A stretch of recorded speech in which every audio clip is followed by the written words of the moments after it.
வணக்கம். வடலியில் காலை நேர பிரதான செய்திகள். முதலில் தலைப்புச் செய்திகள். பயங்கரவாத தடை சட்டத்தை நீக்குவதற்கு குழு ஒன்றை நியமிப்பதற்கு நடவடிக்கை, ஜனாதிபதி தெரிவிப்பு. தமிழீழ விடுதலை புலிகளின் காலத்தில் இல்லாத போதைப் பொருள் ஊடுருவல்கள் தற்போது அதிகரித்துள்ளது என ரவிகரன் தெரிவிப்பு. வேலை நிறுத்தத்தில் விநியோகஸ்தர்கள், நாட்டில் எரிபொருள் தட்டுப்பாடா, மீண்டும் வரிசையில் மக்கள். பதவி விலகுகின்றாரா அர்ச்சுனா, வெளியான அதிரடி அறிவிப்பு. பாகிஸ்தான் மசூதியில் தொழுகையின் போது குண்டு வெடித்ததில் 5 உயிரிழப்பு. தொடர்பான விரிவான செய்திகள். பயங்கரவாத தடை சட்டத்தை நீக்குவதற்கு குழு ஒன்றை நியமிப்பதற்கு நாங்கள் நடவடிக்கை எடுத்திருக்கின்றோம் என ஜனாதிபதி அனுரகுமார திசாநாயக்க தெரிவித்துள்ளார். நேற்றைய பாராளுமன்ற அமர்வில் கலந்து கொண்டு உரையாற்றும் போதே அவர் இவ்வாறு தெரிவித்துள்ளார். நாட்டில் பாதாள உலக கோஷ்டிகளின் சீல்கள் காரணமாக சமூகத்தில் ஒரு அச்சம் ஏற்பட்டுள்ளதாக கூறுகிறீர்கள். அதை நாங்கள் ஏற்றுக்கொள்கின்றோம். ஆனால் நாட்டு மக்களின் அன்றாட செயற்பாடுகளை நடத்தி செல்வதில் என்ற தடைகளுக்கு இல்லை. தேசிய பாதுகாப்புகளான அச்சுறுத்தலை 2 பக்கமாக பார்க்க வேண்டும். அதில் ஒரு பக்கம்தான் இனவாதம். அந்த இனவாதம் இனிமேல் ஒருபோதும் இங்கு தலை உயர்த்தாது. அதற்கு நாங்கள் உத்தரவாதம் அளிக்கின்றோம். பயங்கரவாத தடை சட்டத்தை நீக்குவதற்கு நாங்கள் முயற்சி செய்து வருகின்றோம். அதேபோன்று இந்த பாதாள உலக குழுக்களின் நடவடிக்கைகளை கட்டுப்படுத்துவதற்கு சில விடயங்கள் தேவை. அதற்காக நடவடிக்கைகளையும் நாம் எடுத்து வருகின்றோம். 1978ஆம் ஆண்டு பயங்கரவாத தடை சட்டம் கொண்டுவரப்பட்ட போது அதற்கு எதிராக குரல் கொடுத்தவர்கள் நாங்கள். வடக்கு கிழக்கில் இருக்கின்ற தலைவர்களும் அதற்கு எதிராக குரல் கொடுத்தார்கள்.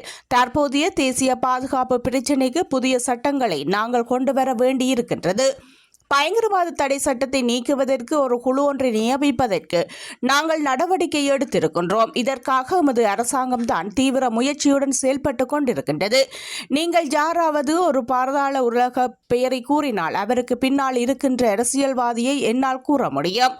அதுதான் மறக்க முடியாத ரகசியம். இது மக்களுக்கும் தெரியும்.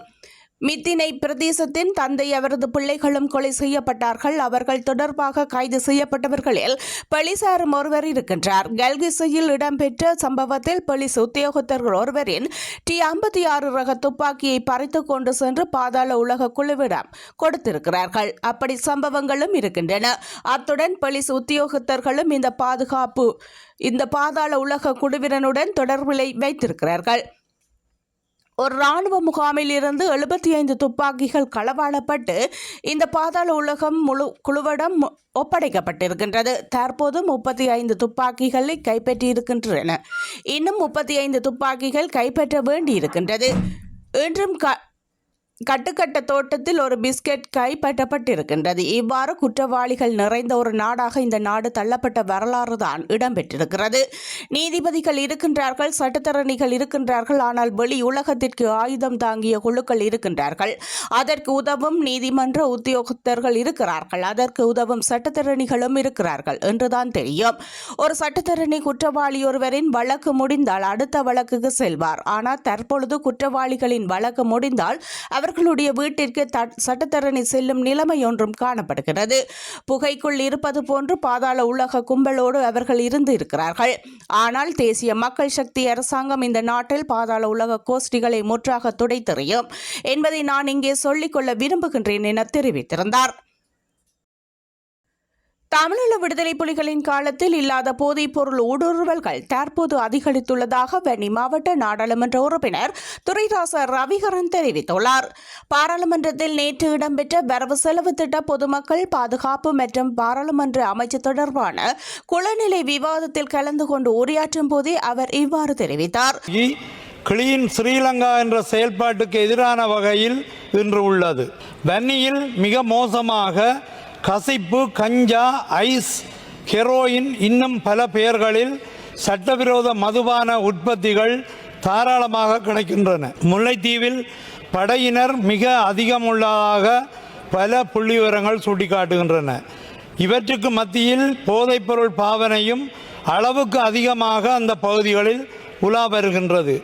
ஏன் இதனை பொதுமக்கள் பாதுகாப்பினையும் நாட்டை தூய்மைப்படுத்தும் பணியில் ஈடுபடும் பாதுகாப்பு தரப்பினரால் கட்டுப்படுத்த முடியாது உள்ளது. கசிப்பு உற்பத்தியாளர்கள் வீடுகளில் சில வீடுகளில் குடிநீர் குழாயை திறக்கும் போது கசிப்பு வருவதாக மக்கள் சொல்லுகின்றார்கள். யாழ்ப்பாண பல்கலைக்கழக ஆசிரியர் சங்கத்தின் தலைவராக கலைப்பீடத்தின் அரசு அறிவியல் துறை தலைவர் கலாநிதி டி விக்னேஸ்வரன் தெரிவு செய்யப்பட்டுள்ளார். ஆசிரியர் சங்கத்தின் ஒத்துவைக்கப்பட்ட நிர்வாக தெரிவு நேற்று காலை இடம்பெற்றது. இந்த தெரிவின் போது 39 மேலதிக வாக்குகளை பெற்று தலைவராக தெரிவு செய்யப்பட்டார். கல்வித்துறையைச் சேர்ந்த ஆர் சர்வேஸ்வரா செயலாளராகவும் வணிகத்துறையைச் சேர்ந்த ஆர் கஜானந்தனும் தெரிவு செய்யப்பட்டுள்ளனர். இலங்கை பெட்ரோலிய கூட்டுத்தாபனம் நேற்று நள்ளிரவு முதல் எரிபொருளை கொள்வனவு செய்ய மாட்டோம், எரிபொருள் விநியோகம் நிறுத்தப்படும் என பெட்ரோலிய விநியோகஸ்தர்கள் சங்க உப தலைவர் சுகும் திசாநாயக்க தெரிவித்திருந்தார். இதனைத் தொடர்ந்து பெட்ரோல் நிலையங்களில் மக்கள் கூட்டமாக குவிந்திருப்பதை காணக்கூடியதாக உள்ளது. இதனால் எரிபொருள் தட்டுப்பாடா என்ற விதத்தில் மக்கள் பதட்டம் அடையக்கூடியவாறு பல செய்திகளும் பரவி வருகின்றன. பெட்ரோலை கொள்வனவு செய்கின்ற சங்கம் தங்களுக்கு வழங்கப்படுகின்ற கொடுப்பனவுகள் காணாமல் இருப்பதாக அரசாங்கத்திடம் கோரிக்கை விடப்பட்டிருந்தது. அதற்கான சாதகமான தீர்வு வராத காரணத்தினால் பெட்ரோலை கொள்வனவு செய்ய மாட்டோம் என அவர்கள் தெரிவித்திருக்கின்றனர். இந்த நிலையில் நாட்டில் எரிபொருளுக்கு தட்டுப்பாடு ஏற்படாது என இலங்கை பெட்ரோலிய கூட்டுத்தாபனத்தின் தலைவர் ADS ராஜகருணா தெரிவித்துள்ளார். எனவே பொதுமக்கள் பதட்டம் அடைய வேண்டாம் என கேட்டுக் கொள்ளப்படுவதாகவும் அவர் தெரிவித்துள்ளார். எரிபொருள் விநியோகஸ்தர்கள் எரிபொருள் ஓடர்களை நிறுத்துவதாக இந்த உறுதிப்படுத்தலையும் இதுவரை தெரிவிக்கவில்லை என இலங்கை பெட்ரோலிய கூட்டுத்தாபனத்தின் தலைவர் மேலும் தெரிவித்திருக்கின்றார். நாடாளுமன்ற உறுப்பினர் ராமநாதன் அர்ச்சுனா தனது நாடாளுமன்ற உறுப்பினர் பதவியை கௌசல்யா நரேன் என்ற பெண்ணுக்கு விட்டுக் கொடுக்கவுள்ளதாக அர்த்தப்படும் வகையிலான ஃபேஸ்புக் பதிவு ஒன்றை இட்டுள்ளார். கடந்த தேர்தலில் சுயேட்சை குழுவில் போட்டியிட்டு வெற்றி பெற்ற அர்ச்சுனா தற்போது நாடாளுமன்ற உறுப்பினராக உள்ளார். அவர் பதவி விலகுவராக இருந்தால் அவரது அணியில் போட்டியிட்ட இரண்டாவது அதிக வாக்குகளை பெற்ற கௌசல்யாவுக்கு அந்த பதவி செல்லும். எவ்வாறாயினும் அர்ச்சுனாவும் இந்த பதவியில் மறைமுகமாக தாம் பதவி விலகப் போவதாக குறிப்பிட்ட ஒழிய நேரடியாக எதனையும் கூறவில்லை எனவும் தெரிவிக்கப்படுகின்றது. யாழ்ப்பாணம் போதனா வைத்தியசாலையின் கிளினிக் சேவைகள் இன்று முதல் வழமை போல் இயங்கும் என எதிர்பார்க்கப்படுகின்றது. யாழ்ப்பாணம் போதனா வைத்தியசாலை அரசு வைத்திய அதிகாரிகள் சங்கத்தினர் தமது தொழிற்சங்க நடவடிக்கையை நேற்று 2வது நாளாகவும் முன்னெடுத்து வந்தனர்.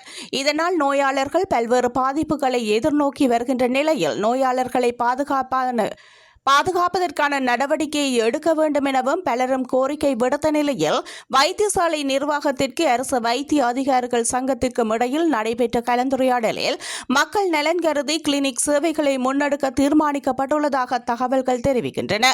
இதனால் சிகிச்சைக்காக வைத்தியசாலைக்கு வரும் நோயாளர்கள் பல்வேறு பாதிப்புகளுக்கு உள்ளாவதுடன் உரிய சிகிச்சைகளை பெற முடியாது பெரும் அவதியை எதிர்நோக்கியுள்ளனர். வைத்தியர்கள் தொடர்ந்து முன்னெடுத்து வருகின்ற தொழிற்சங்க நடவடிக்கையினால் நோயாளர்கள் பெரும் ஆபத்தையும் எதிர்நோக்கும் அவல நிலையும் ஏற்பட்டுள்ளது. இவ்வாறான நிலைமையில் இப்பிரச்சனையை தீர்க்கும் வகையில் வைத்தியசாலை நிர்வாகத்திற்கும் வைத்திய அதிகாரிகள் சங்கத்திற்கும் இடையில் தொடர்ந்தும் பேச்சுவார்த்தை நடைபெற்று வருவதாகவும் பகுதியளவில் இணக்கம் ஏற்பட்டாலும் இதுவரை முழுமையான இணக்கம் எட்டப்படவில்லை என அறிய முடிகின்றது. பாகிஸ்தானின் வடமேற்கு மாகாணமான ஹைபர் பகந்துவாவில் உள்ள மசூதியில் பொதுமக்கள் தொழுகையில் ஈடுபட்டுக் கொண்டிருந்த போது சக்தி வாய்ந்த குண்டு வெடித்தது. இதில் 5 பேர் உயிரிழந்துள்ளனர். 20 பேர் படுகாயமடைந்ததாக அந்த நாட்டு தகவல்கள் தெரிவிக்கின்றன. இந்த குண்டுவெடிப்பில் ஜமாத் உலமா இஸ்லாம் அமைப்பின் தலைவர் ஹமிதுல் ஹக்கானி உயிரிழந்துள்ளார். ஹமிதுல் ஹக்கானி 1968ஆம் ஆண்டு அவரது தந்தை உயிரிழந்த நிலையில் JUI அமைப்பின் தலைவரானார். இந்த தாக்குதல் மனித வெடிகுண்டு தாக்குதலாக இருக்கும் என ஹைபர் பகதுவான் ஜிஜி தெரிவித்துள்ளார். ஹமிதுல் ஹைக்கை கொலை செய்யும் நோக்கத்தில் இந்த தாக்குதல் நடத்தியிருக்கலாம் என அதிகாரிகள் தெரிவித்துள்ளனர். அவருக்கு போலீஸ் பாதுகாப்பு வழங்கப்பட்டிருப்பதாகவும் அவர்கள் தெரிவித்தனர்.